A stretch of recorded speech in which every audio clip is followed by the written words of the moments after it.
खूप दिवस झाले घरातले ड्रायफ्रूट्स संपले होते म्हणून मी आणि हे चाललो होतो ड्रायफ्रूट्स आणायला. आणि ड्रायफ्रूट्सच्या होलसेल मार्केटमध्ये आम्ही जाणार होतो.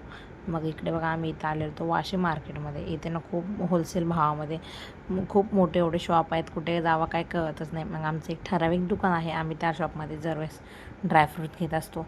आणि ते ड्रायफ्रूट्स घेतले आणि त्यानंतर ना इथे ना म्हणजे ही मला खारीक पावडर बघायची होती, मुलांसाठी भेटते की नाही ती पण बघितली, पण मला ती काय आवडलीच नाही. त्यानंतर ह्यांना म्हटलं तुम्ही एकदा खाऊन बघा खजूर कसे लागतात. आलं की आपलं तोंड तर चालूच असणार, बरोबर आहे की नाही.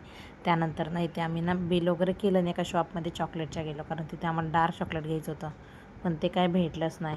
आणि त्यानंतर इथे त्याच दुकानामध्ये इथे ना खूप जास्त असे व्हरायटीजमध्ये काय घ्यावं काही समजतच नव्हतं. मग तिथे आम्ही ना थोडंसं आम्हाला लागलं असं गरम मसाला घेतला. इथे कारलं होतं कडू, ते तळलेलं ते खाल्लं आणि बाळाचा खाऊ थोडा घेऊन आलो. घरी आले, सगळं सामान भरलं. आजचा दिवस माझा असा